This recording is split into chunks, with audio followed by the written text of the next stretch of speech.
Good day, and thank you for standing by. Welcome to the Bassett Furniture Industries Q2 2026 earnings conference call. At this time, all participants are in a listen-only mode. After the speaker's presentation, there will be a question-and-answer session. To ask a question during this session, you will need to press star 11 on your telephone. You will then hear an automated message advising your hand is raised. To withdraw your question, please press star 11 again. Please be advised that today's conference is being recorded. I would now like to hand the conference over to your speaker today, Mike Daniels, CFO. Sir, please go ahead. Thank you, Michelle, for the introduction. Welcome to Bassett Furniture Industries earnings call for the second quarter of fiscal 2026, which ended May 30th. Joining me today is our Chairman and CEO, Rob Spillman. We issued our news release in Form 10-Q yesterday after the market closed, and it's available on our website. After today's remarks, Rob and I will open up for questions. We will also post a transcript of this call on Bassett's Investor Relations website following the call. During this call, certain statements we make may be considered forward-looking statements and inherently involve risks and uncertainties that could cause actual results to differ materially from management's present view. These statements are made pursuant to the safe harbor provision of the Private Securities Litigation Reform Act of 1995. The company cannot guarantee the accuracy of any forecast or estimate, nor does it undertake any obligation to update such forward-looking statements. Other filings with the SEC describing risks related to our business are available on our corporate website under the Investors tab. Now I'll turn things over to Rob. Rob? All right. Thank you, Mike, and good morning, everyone. I'll start with some insights on the second quarter, and Mike will get into more of the financial details. I'll also discuss our strategic initiatives to drive further growth at Bassett.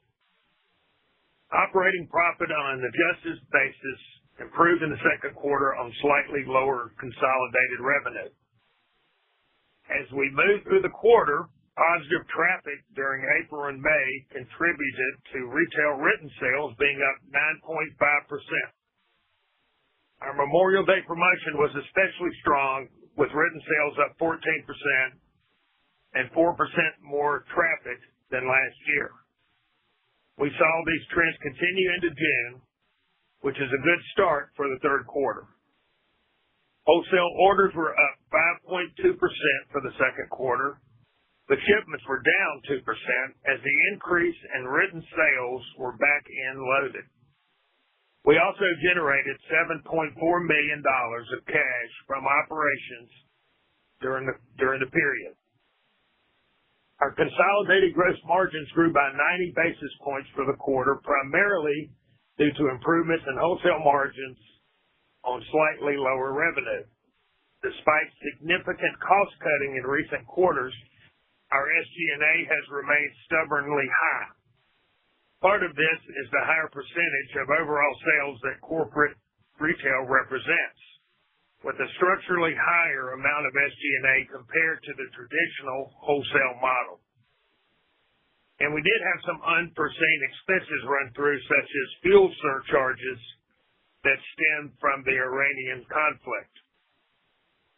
In any event, we are committed to improving our operating margins, and our SG&A percentage is a major part of the picture.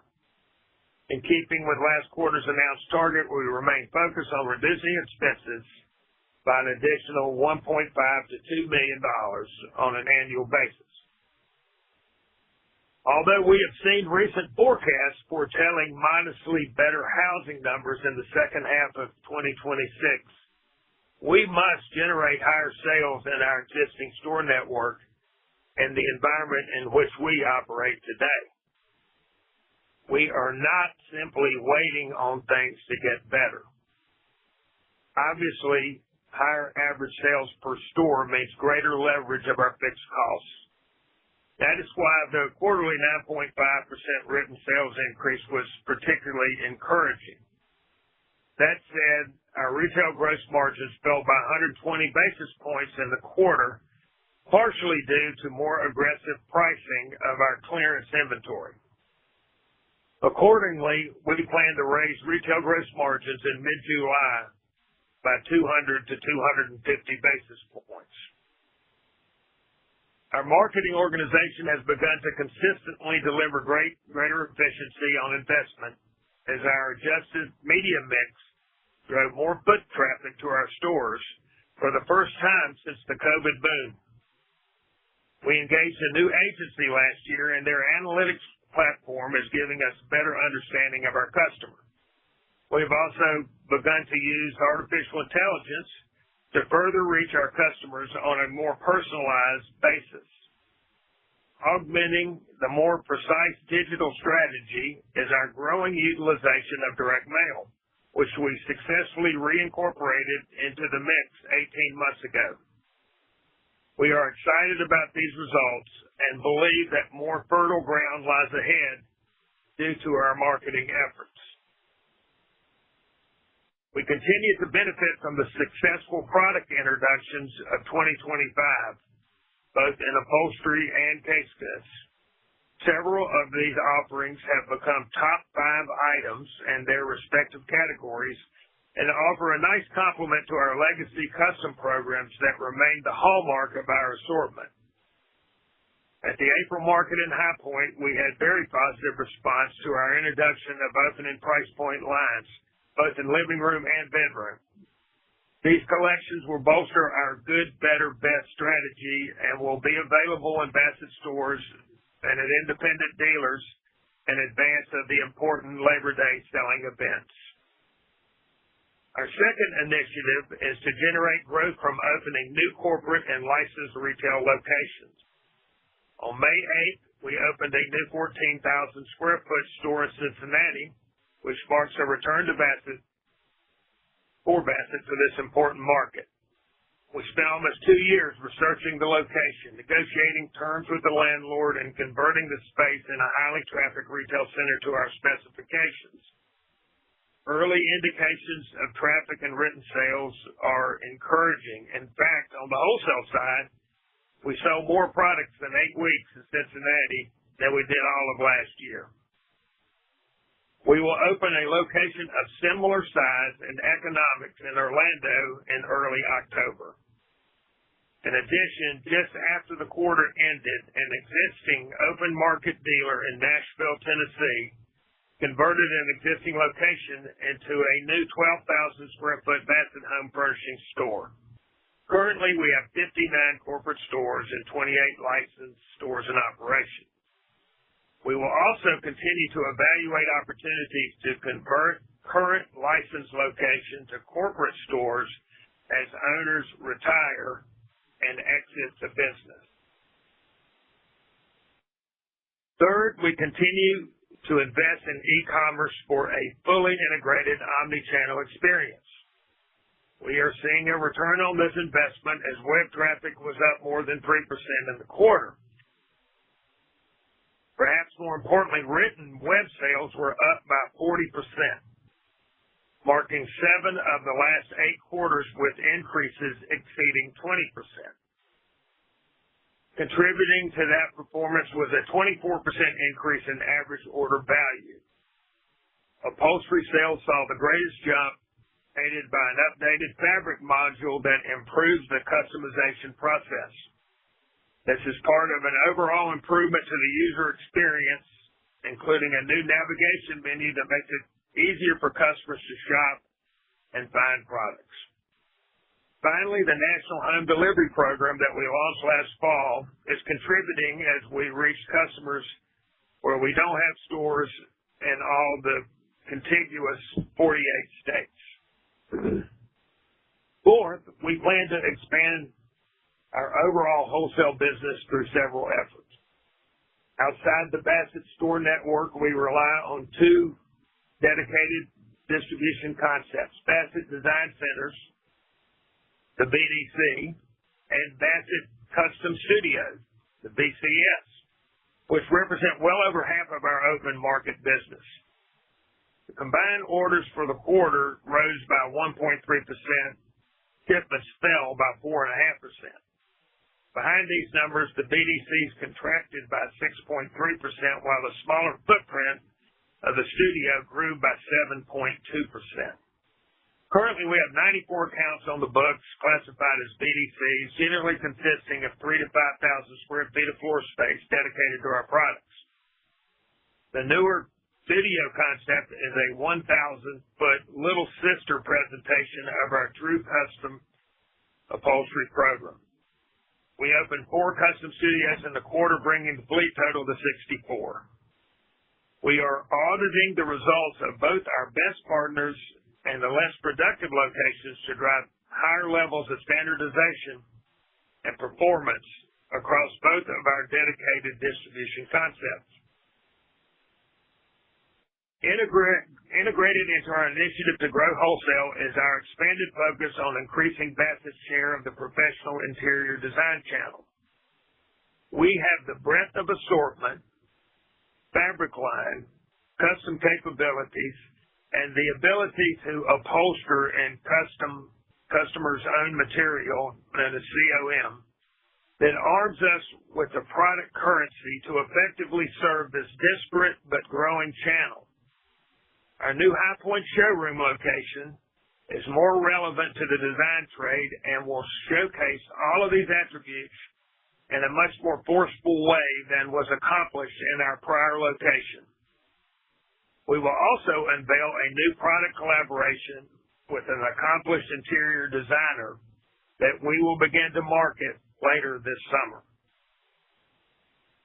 A natural extension of our wholesale outreach is our 6-month-old Bassett Hospitality division. Although we must be patient with our progress in gaining acceptance from this somewhat insular community, we have written some orders with entities as varied as hospitals, boutique hotels, and senior living communities. We have also recently quoted some large hospitality projects. This is a new business for us, and we are committed to learning the ropes and becoming a factor in this segment of the industry. This plan is our roadmap for growth and improved performance. Our organization is energized by recent order trends, and we are focused on getting the job done. Mike, I'll turn things over to you. Thank you, Rob. In my commentary, the comparisons I'll discuss will be the second quarter of fiscal 2026 compared to the second quarter of fiscal 2025, unless otherwise noted. Total consolidated revenue was $83.8 million, a decrease of $500,000 or 0.7%. This consisted of a $1.9 million or 6.3% decrease in sales to external wholesale customers, partially offset by a $1.3 million or 2.4% increase in retail sales from our company-owned stores. Gross margin at 56.5 represented a 90 basis point increase when compared to the prior year, primarily driven by higher margins in the wholesale business and partially offset by lower margins in the retail business. Selling, general, and administrative expenses, excluding new store pre-opening costs, were 53.3% of sales, 60 basis points higher than the prior year. These pre-opening costs are related to our May opening in Cincinnati and include expenses related to our upcoming retail location in Orlando. Excluding $700,000 of proceeds from business interruption insurance recorded in the second quarter of 2025 as a result of a cyber incident in fiscal 2024, SG&A expenses as a percentage of sales actually decreased 20 basis points as compared to 2025. Operating income was $2.2 million or 2.7% of sales as compared to income of $2.5 million or 3% of sales in the prior period. Diluted earnings per share were 24 cents versus 22 cents. Now I'll cover more details on the wholesale operations. Net sales were $53.1 million, a 2% decrease compared to last year. This decrease was due to 5.5% less shipments to the open market, partially offset by a 1% increase in lane venture shipments to wholesale customers and a 0.8% increase in shipments to our retail store network. As previously discussed, we introduced the Lane Venture outdoor brand in the Bassett Home Furnishing stores during the first quarter of 2026 and have included those shipments to the store network in the 0.8% increase for the retail stores. However, including those shipments in the total Lane Venture brand, shipments of that brand actually increased 18%. Gross margins increased 110 basis points from the prior year period, primarily due to improved efficiencies in our domestic upholstery and wood operations, coupled with improved pricing strategies in our import wood offerings. SG&A expenses as a percentage of sales increased 90 basis points compared with the prior year period, primarily due to increased outbound freight expenses from higher fuel costs. Now moving on to the retail store operations, net sales of $55.5 million represented a $1.3 million increase over the prior year. Written sales, the value of sales orders taken but not delivered, increased 9.5%. Gross margin at 51.2% represented a decline of 120 basis points, primarily due to lower margins on inline goods because the full effect of the mid-January price increase was not realized for the entire quarter, coupled with lower margins on clearance goods. We continue to be more aggressive in cycling through returned goods and phase out floor samples. Total SG&A expenses, excluding new store pre-opening costs as a percentage of sales, decreased 50 basis points from the prior year. Excluding $569,000 of proceeds from business interruption insurance recorded in the second quarter of 2025, SG&A expenses as a percentage of sales decreased 150 basis points as compared to 2025. This decrease was primarily due to lower health insurance and workers' compensation costs from better claim experience and improved efficiency in the warehouse and delivery operation. During the quarter, we incurred $473,000 of new store pre-opening costs associated with the new stores in the Cincinnati, Ohio market, which opened late in the second quarter, and the Orlando, Florida market expected to open by the end of fiscal 2026. Prior to opening a new store, we incur such expenses as rent, training costs, and other payroll-related costs. These costs generally range between $200,000 to $400,000 per store, depending on the overall rent cost for the location and the period between the time when we take physical possession of the store space and the time of the store opening. Now I will address our liquidity position. Our liquidity remains solid with $53.9 million of cash and short-term investments. During the quarter, we generated $7.4 million of operating cash flow, which ultimately increased our cash and short-term investments by $2.9 million during the quarter, after taking into consideration our normal cash outflows for investing and financing activities. As we previously mentioned, Bassett opened one new store during the quarter and plans to open another new store by the end of the year. We've also begun construction of the tenant improvements for a new showroom in High Point that will be unveiled at the fall furniture market.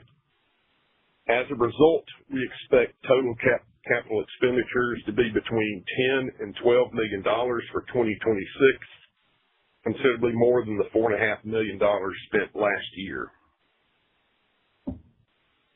We continue to pay our quarterly dividend and repurchase shares opportunistically. We spent $1.7 million on dividends and $500,000 on share buybacks in the quarter.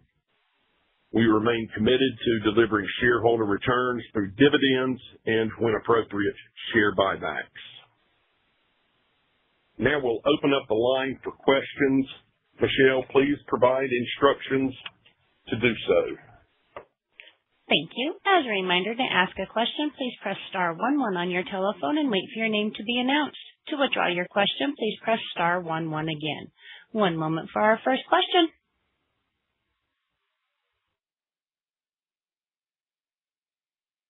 And our first question is going to come from the line of Anthony Lebiedzinski with Sidoti. Your line is open. Please go ahead. Thank you very much, and good morning, everyone, and thanks for taking the questions. Certainly nice to hear the positive trends in May and June. So just curious, as you're seeing this momentum here, just wondering if you're seeing this across all your product categories, or is the strength in sales concentrated in your core upholstery segment? Just wondering if you could provide some more color on that. Good morning, Anthony. This is Rob. Morning. I would say slightly more in upholstery, but pretty good across the board in terms of the increase, but slightly more momentum in the upholstery segment. Gotcha. Okay, that's encouraging to hear. Okay, and as far as like this momentum, I know you talked about changing some of your media partners. I think that's helped. But as far as like the reason for this, I mean, is it the fact that you are just being more effective with your new product introductions, or better marketing? I mean, what would you say is like the core reasons for this, and how do you think about the sustainability of these positive trends? Well, I think we've got some new folks in here. That have joined us over the last couple of years. That's an important part of the equation. I think we are understanding our customer better. I think the analytics that the new agency is providing with us is making us more efficient in our investment dollars in terms of reaching the consumer. It's really a combination of things, and we ask that same question around the office quite a bit. What is doing it? But it's a combination of things, and we do feel that we've got some momentum in this area, and we pointed out, as you just mentioned, the quarter and the April, May, and we've seen the same kind of thing in June. So I think we just stay on this track. Integrating AI into this is a big opportunity for us that we just now gotten started with. But I think our formula is just improving. That's great to hear. So as we look at the gross margin, you pointed out to higher wholesale margin, the lower retail margin. So given the various puts and takes, relative to price increases and input costs, and then Rob, you mentioned fuel surcharges. How do we think about the gross margins going forward? I know you also mentioned the clearance activity at retail. So as we look at either consolidated gross margins, or if you want to separate those, I mean, how do we think about gross margins here on a go forward basis? Well, I think we are at the level we're going to be to a certain extent on the wholesale side. I think the retail side is where we have opportunity. Reference that we were going to increase our margins in July, and we think the pricing model that we have can withstand that, and we obviously want to be good stewards of our balance sheet, and we want to move some of this clearance out more aggressively. And we did in the quarter, and that affected our margin. So if our original input margin is slightly higher than we've been operating under recently, I think you'll see that consolidated gross margin bump up as a result of better retail margin. Gotcha. Anthony, just as you're thinking about modeling, just remember that as we're talking about the pricing or the 200 to 250 basis points, that really won't show itself until the fourth quarter. So very little of that will actually hit in the third quarter. That's, as you know, Randy, that's because we've got to make the furniture and then deliver it. Of course. Yeah. Thanks for that. Okay. Gotcha. And then, lastly for me, before I pass it on to others, so obviously Bassett is primarily a domestic manufacturer, but you do have some imports. Just wondering, as far as the IEEPA tariff refunds, did you see any of that, or do you expect any of that here in the coming months here? Just wondering if you could comment on that. We have seen some so far, and we think there will be more to come. We don't know the magnitude of it entirely yet, and then of course we have to work with our public accountants to figure out how this flows through. But anyway, yes, we do expect to see some of that, and we haven't received definitive qualification on exactly the extent of it. Understood. Okay. Well, thank you very much, and best of luck. Thank you. Thanks, Anthony. Thank you. And one moment for our next question. And our next question is going to come from the line of Doug Lane with Water Tower Research. Your line is open. Please go ahead. Yes, thank you, and good morning, everybody. Staying on the P&L, you mentioned on an adjusted basis, the SG&A down 20 basis points from last year. Are we now at a point where consolidated SG&A should be lower year over year on a go-forward basis, or is there other puts and takes I'm missing here? Well, one thing do remember, and Rob pointed this out, as the mix could shift with how much is retail versus how much is wholesale, open market wholesale. And that mix, the more that's retail, the higher the SG&A number, just the dollars. However, we should be seeing, and we pointed that out, the $1.5 million to the $2 million cost savings, that will really start showing its head in the third quarter and the fourth quarter. So with all that said, you can figure out where that's going to put the SG&A. Okay, that makes sense. So maybe on a segment basis, I should show some leverage on both segments, and then the mix will determine how that washes out on a consolidated basis. Is that a good way to look at it? I think that's reasonable. Okay, that makes sense. And then shifting to demand with the written orders news is good. The Memorial Day news was really good. Maybe explain how the 4% more traffic converted to 14% increase in sales. What's driving that higher average ticket? Well, Doug, we still have a lumpy model, and some of these jobs that we do are big, and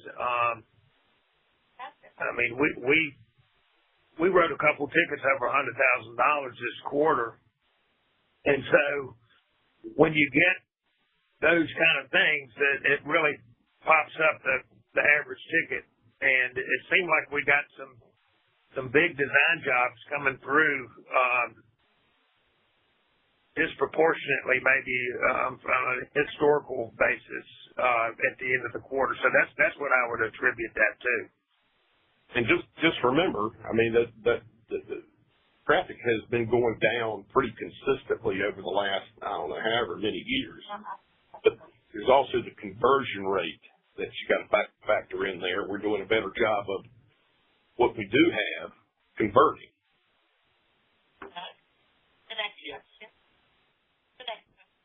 Okay. Can you talk a little bit about your the e-commerce? It's those, you know, they have been big numbers and they've been consistent. So help us understand, what do you sell over e-commerce, specifically what kind of products? And do you measure, or is there a way for you to measure how much of those customers also go into your showrooms and make purchases? Well, we, historically, way back in the beginning of e-commerce, we were mostly a closeout vehicle, frankly, and then we began to sell more in line, and that was primarily wood product and non-custom wood product. But with some of these enhancements and the navigation that I referred to, we have begun to sell more upholstery and more custom upholstery on the website than we have historically. So that I would say that's really what's been driving, from a product point of view, a disproportionate amount of the increase.